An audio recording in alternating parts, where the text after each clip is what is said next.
Retrouvez vos émissions préférées Equality sur le site www.equality-radio.fr. Equality, c'est votre émission contre les discriminations et pour l'égalité. On ne choisit pas sa couleur de peau. En commun est ton mot hétéro. Qui sommes-nous pour juger ce qui est bien ou mal? Dit-on pas que chacun est égal? L'union fait la force. Pour commencer, je voudrais qu'on parle des guerres. Je vais expliquer pourquoi je parle de ça, parce que n'oubliez pas que notre émission s'est arrêtée en 2021. Et donc on n'a pas eu l'occasion du tout de donner notre opinion sur la guerre en Ukraine et la guerre en Israël. Donc exceptionnellement, même si ça paraît loin maintenant le début des guerres, j'aimerais qu'on en parle un petit peu, donner notre avis. Mais ce que je voudrais faire là aujourd'hui, c'est plus parler des origines de ces deux guerres plutôt que de parler de ce qui se passe en ce moment. Voilà, vous regardez BFM TV de l'évolution des guerres. Moi, je voudrais plutôt parler des origines de ces deux guerres. Pourquoi il y a ces guerres? Voilà, parce que c'est plutôt triste, et notamment sur la guerre en Israël. Je peux vous dire que il y a de quoi dire. On va commencer par la guerre en Ukraine. Quand tu l'as appris, tu as pensé quoi? Tu t'es dit, oups, ça va nous tomber sur nous un jour? Ah bah ça va nous tomber sur le coin de la gueule. Ça c'est clair que ça va nous tomber dessus. Surtout que la Russie ne nous aime pas.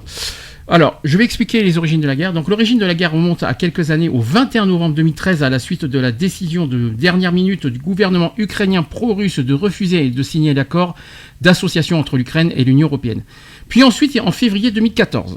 À la suite de la révolution ukrainienne de 2014, et c'était initialement concentré sur le statut de la Crimée et de certaines parties du Donbass, internationalement reconnues comme faisant partie de l'Ukraine.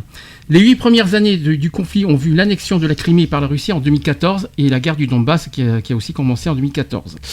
Ainsi qu'il y a aussi des incidents navals, il y a la cyberguerre, les tensions politiques, etc. Alors le président russe Vladimir Poutine annonce la reconnaissance russe de l'indépendance des républiques populaires autoproclamées de Donetsk ou de Lugansk, et les forces armées russes pénètrent dans l'est de l'Ukraine contrôlée par les républiques séparatistes. Le 23 février 2022, au soir, Poutine annonce lors d'une allocution télévisée lancer une opération militaire spéciale en Ukraine. Et sachez qu'après que dans la nuit du 23 au 24 février 2022, le territoire ukrainien est bombardé et les troupes russes commencent l'invasion générale du territoire ukrainien. Le conflit s'est considérablement étendu lorsque la Russie a envahi l'Ukraine le 24 février 2022 au petit matin. Depuis des années, donc, Poutine exprime sa vision du monde au cours de ses prises de parole et de ses nombreux discours. Il s'appuie sur des philosophes qui ont proposé des visions du monde et surtout des conceptions particulières des rapports entre la Russie et le reste du monde. Pour Poutine, la Russie dispose d'une force vitale qui est celle d'un pays jeune, d'un pays qui n'a pas encore atteint le fait de son développement.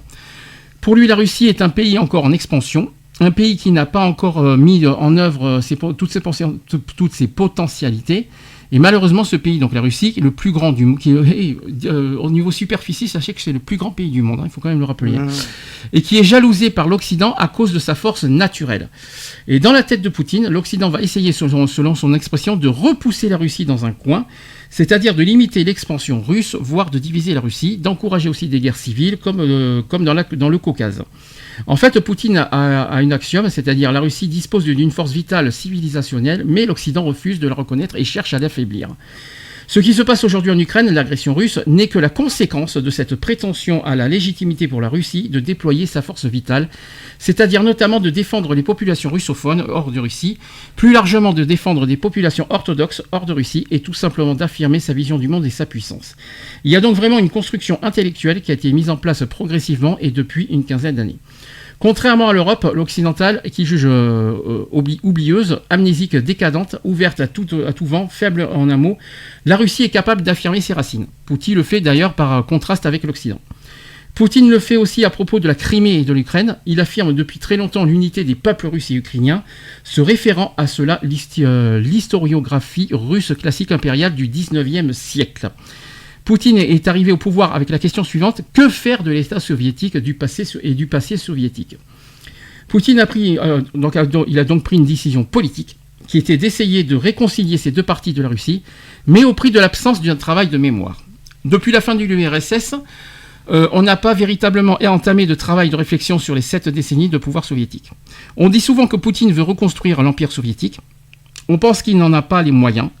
Mais il veut en tout cas valoriser l'impérialisme pré-révolutionnaire et l'impérialisme post-révolutionnaire. C'est pour cela qu'il est capable d'attaquer la Géorgie en 2008, ou alors l'Ukraine en 2014, et de nouveau aujourd'hui. Il veut montrer par là que la Russie a la vocation à avoir, comme on le dit, des frontières qui respirent, c'est-à-dire à s'étendre, quitte à violer l'indépendance de certains pays.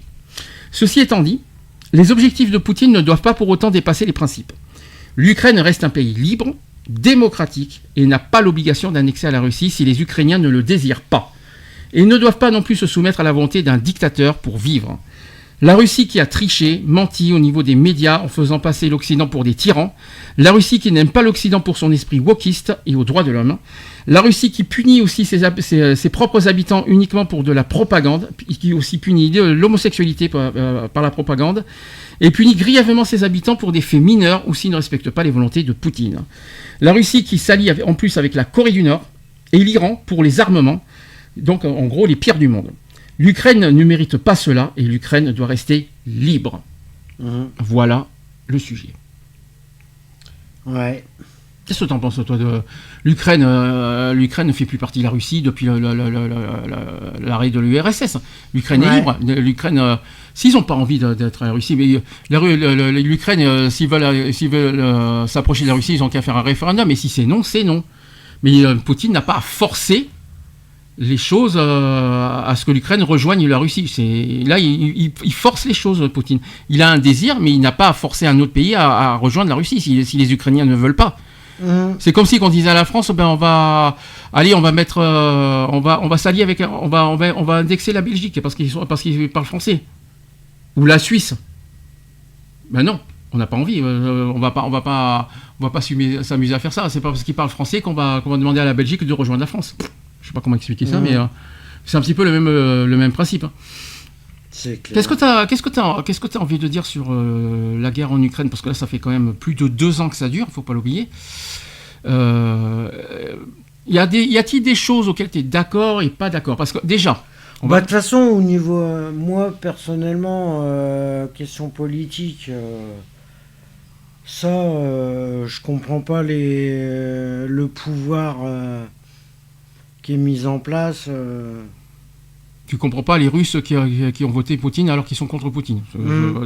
C'est pour ça qu'on a parlé de triche, parce qu'il y a eu les élections cette année en Russie, et il y a un gros doute sur les élections, sur la manière que ça a été voté. Mais bon, ça on n'a pas de preuve malheureusement pour l'affirmer.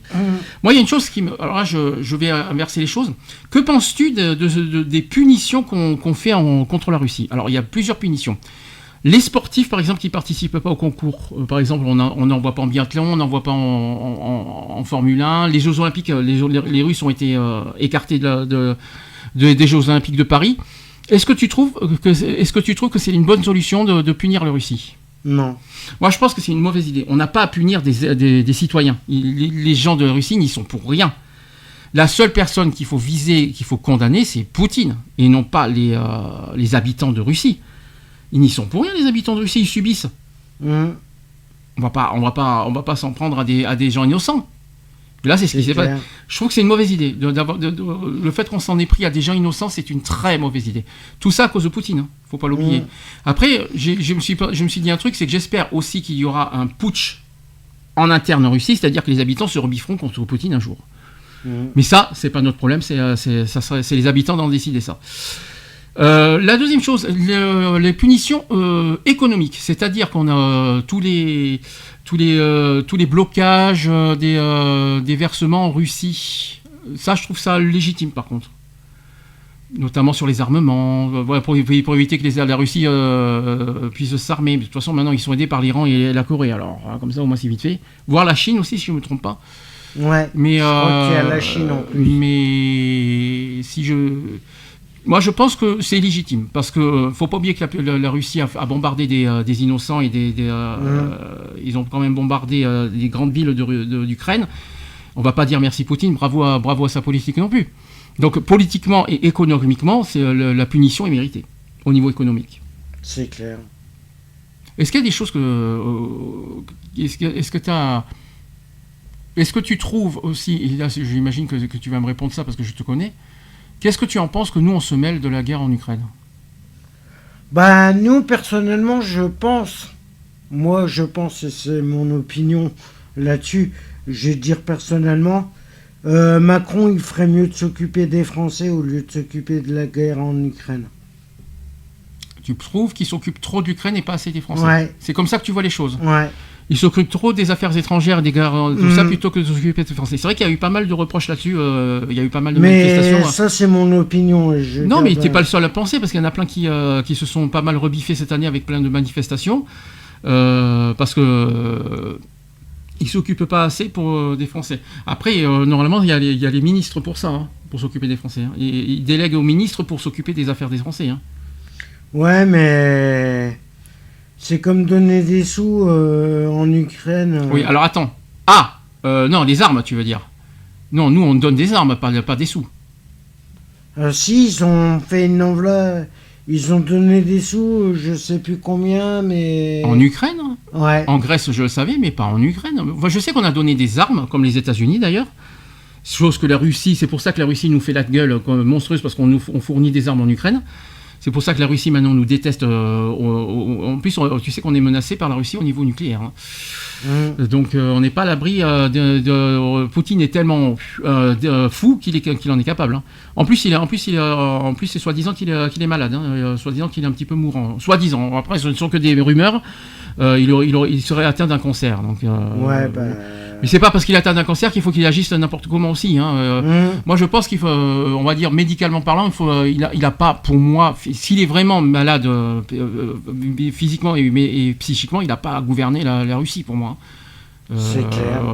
Il est tellement faux qu'il est capable d'appuyer sur le bouton. Alors, ouais, parce que et puis tricher parce qu'il se sert aussi des médias pour nous tyranniser.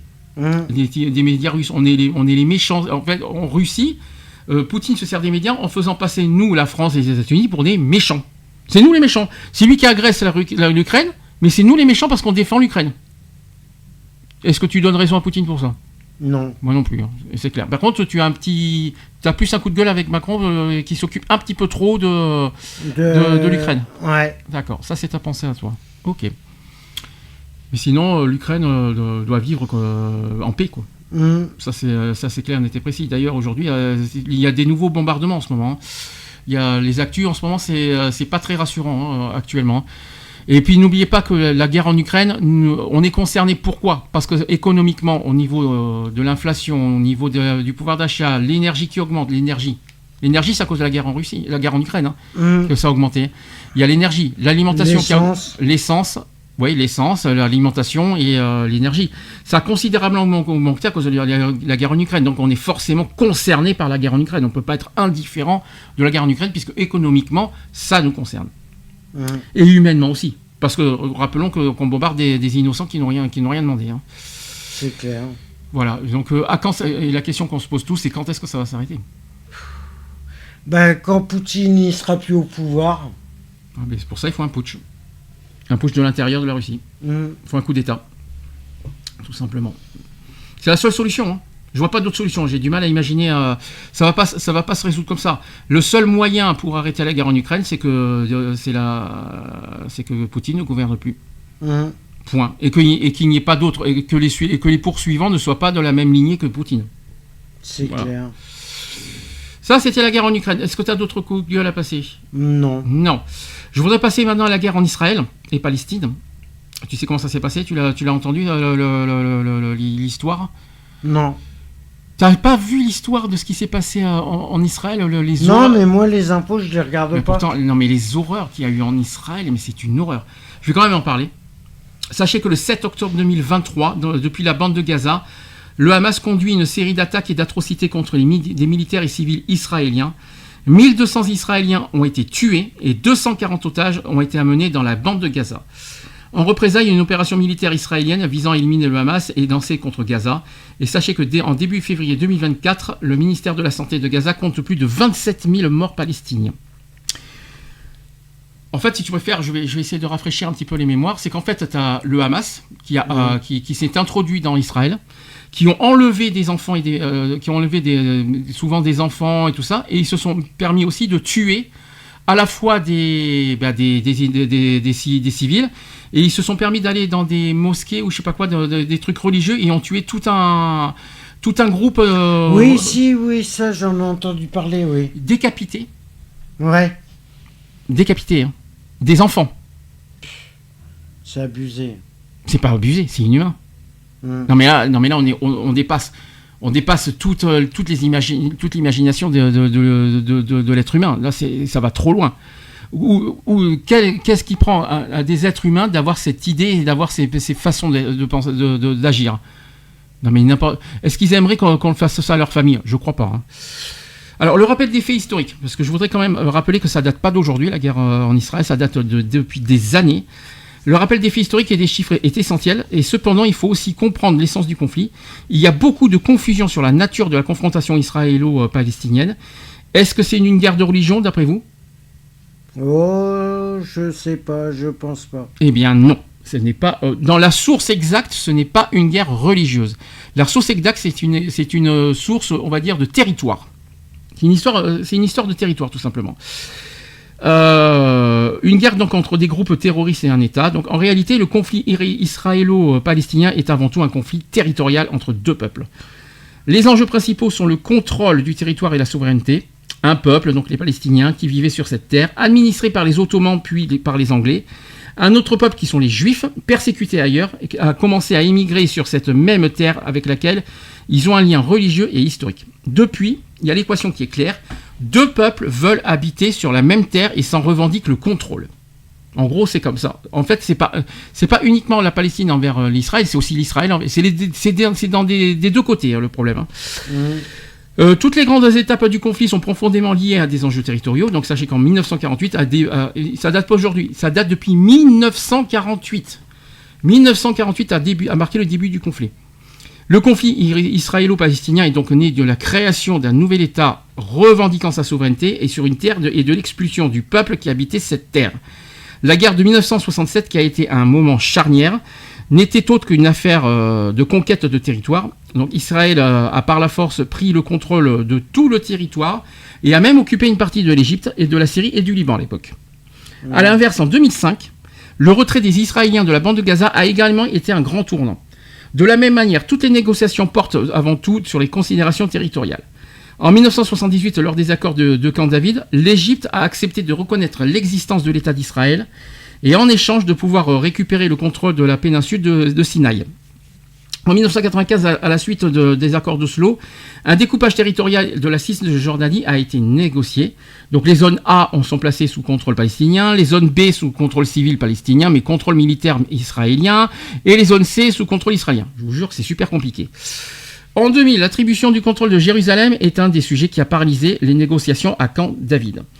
Ainsi, le conflit israélo-palestinien est avant tout un conflit territorial et il ne faut pas se tromper sur la nature du conflit, sinon les analyses que nous en ferons sont vouées à être erronées. Le 7 octobre 2023 a surpris le monde entier. Nous avons tous été choqués, à juste titre, par la cruauté et la barbarie des attaques perpétrées sur des civils. Rappelons que c'est le Hamas qui a fait ça, les coupables.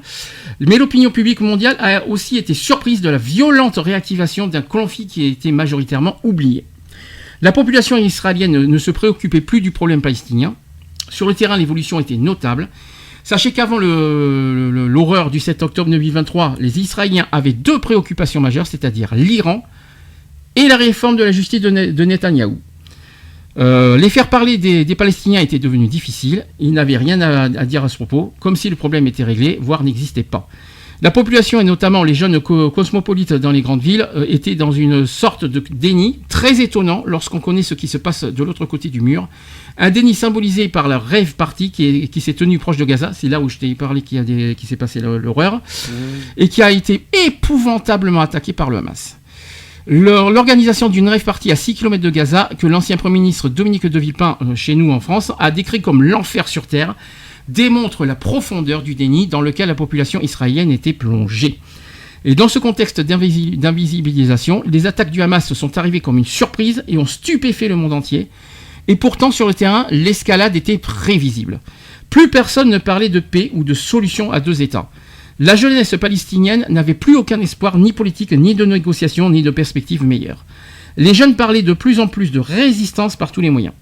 les dirigeants de l'autorité palestinienne qui constituaient de défendre la voie pacifique avertissaient qu'ils craignaient de ne plus pouvoir contenir la colère de leur population. Plusieurs d'entre eux nous ont confié que si la situation ne changeait pas et que la communauté internationale n'arrêtait pas l'occupation d'Israël, l'escalade de violence serait inévitable. Et paradoxalement, mis à part les Palestiniens, personne, même pas les Israéliens, ni la communauté internationale ne semblait craindre un tel soulèvement et une telle violence. En réalité, la tragédie du 7 octobre 2023 a brisé violemment la visibilisation dans laquelle le problème palestinien était plongé. Le sujet n'est pas nouveau. Nous en avons simplement repris conscience. Le conflit israélo-palestinien est redevenu une préoccupation pour l'opinion publique mondiale. Les événements à Gaza font la une des médias depuis l'attaque du Hamas et en relayant presque la guerre en Ukraine au deuxième plan. La cause palestinienne est redevenue un sujet de mobilisation et à travers le monde, de nombreuses manifestations pro-palestiniennes ont été organisées. Ça, on en parlera aussi. Plusieurs personnalités médiatiques ont exprimé leur soutien aux Palestiniens. Certaines, comme l'actrice Suzanne Sarandon, qui a été limogée par son agence artistique UTA. Et ils ont payé le prix fort. Il y a les réseaux sociaux aussi qui se sont activement utilisés, qui ont été activement utilisés comme plateforme pour le soutien de la cause palestinienne. Au sein du monde arabe, la cause palestinienne est redevenue un sujet de préoccupation et d'identification. Même dans les États du Golfe où les gouvernements se rapprochaient de plus en plus de l'État hébreu, les populations expriment maintenant clairement leur soutien aux Palestiniens. En somme, que nous le voulions ou non, le conflit israélo-palestinien reste central et l'écarter n'est pas une option viable à long terme. La situation humanitaire catastrophique ne peut pas être ignorée. De plus, c'est un conflit qui est divisé à plusieurs niveaux. C'est d'abord un conflit qui divise nos sociétés, y compris chez nous en France. Depuis le 7 octobre 2023, il y a une fracture notable dans nos sociétés européennes entre ceux qui défendent le droit d'Israël à se défendre et ceux qui soutiennent les droits du peuple palestinien. Il y a eu une résurgence des actes antisémites et racistes en France, notamment. Les partis politiques qui se sont positionnés et se sont servis des événements selon leurs intérêts. Et par exemple, en France, le caractère islamique du Hamas a servi les discours anti-immigration portés par l'extrême droite, tandis que la cause palestinienne est portée par les partis de gauche. Ça, c'est en France. C'est aussi un sujet qui divise le monde entre les pays du Sud qui soutiennent majoritairement la Palestine et les pays du Nord qui soutiennent majoritairement Israël.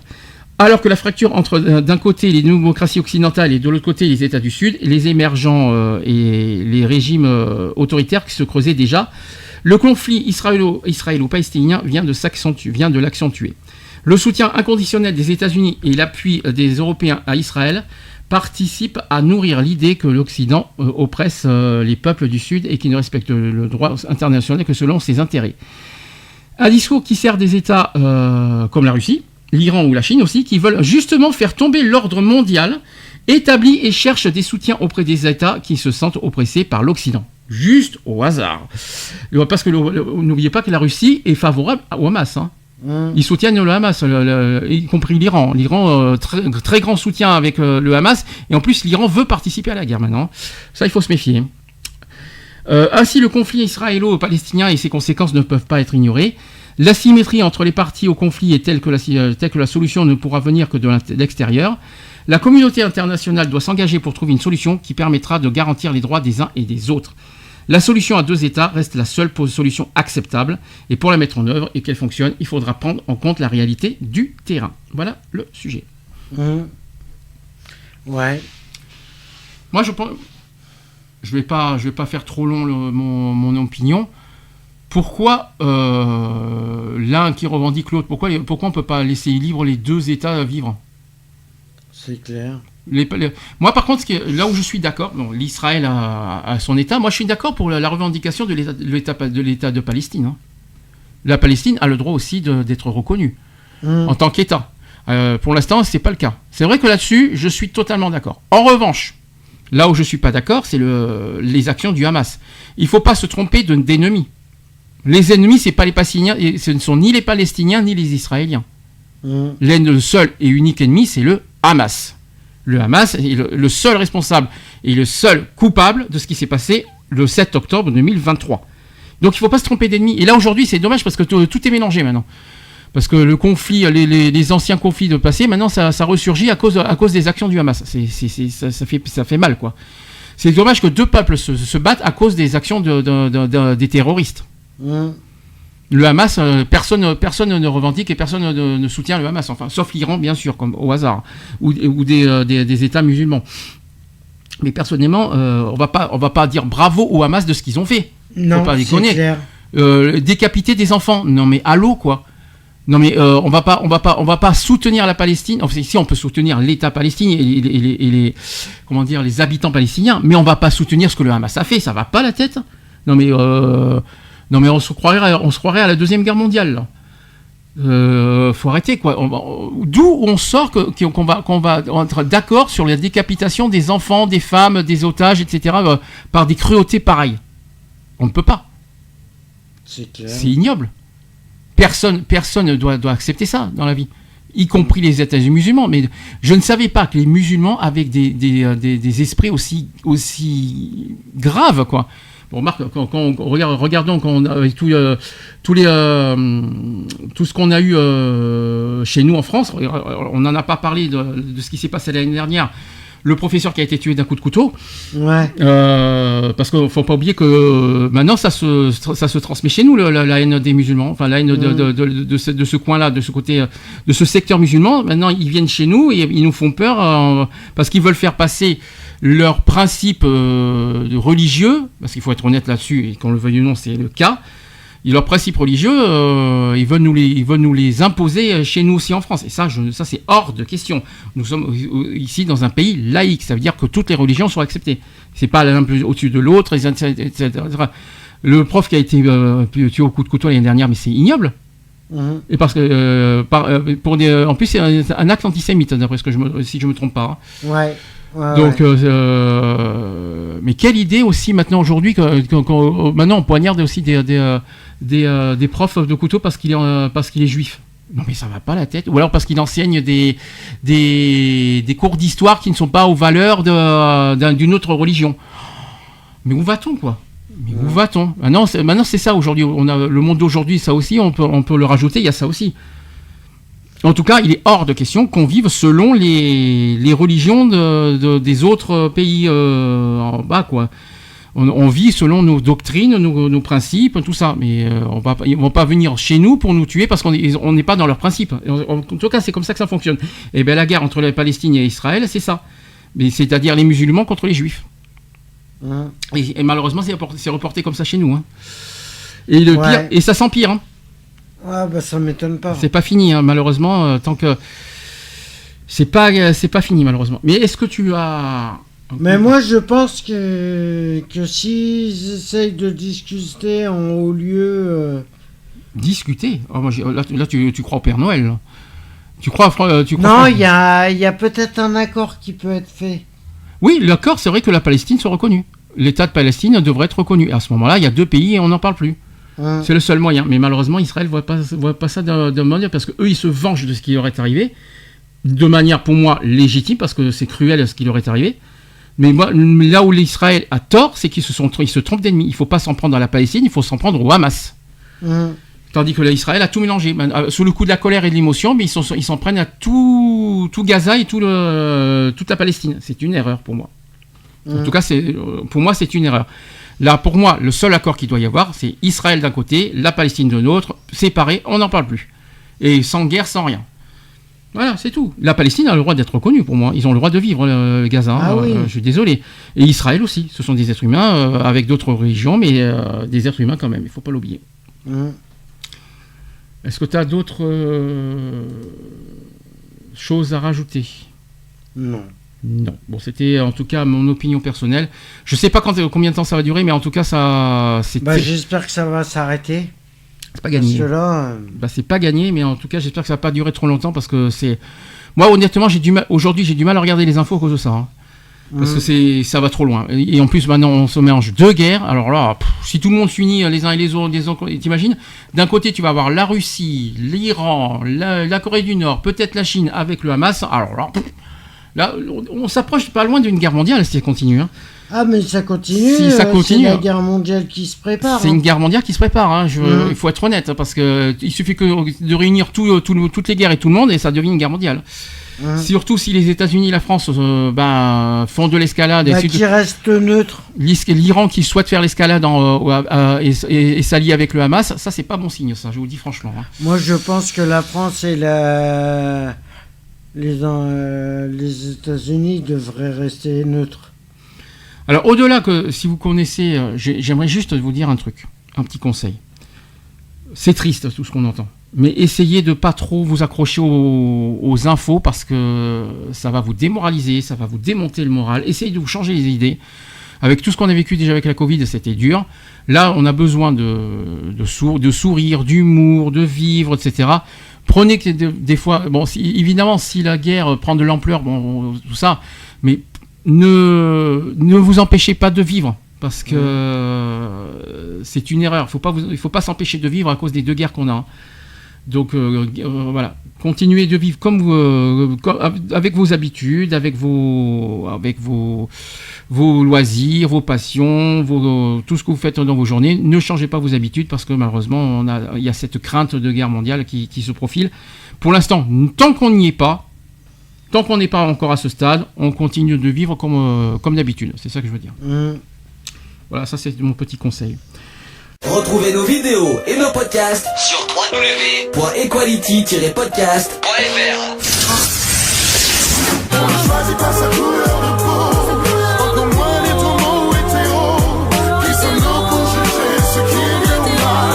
Disons pas que chacun est égal. On ne choisit pas sa couleur de peau, encore moins les tourments ou hétéros. Qui sommes-nous pour juger ce qui est bien ou mal? Disons pas que chacun est égal. Voilà, c'est fini. À très bientôt.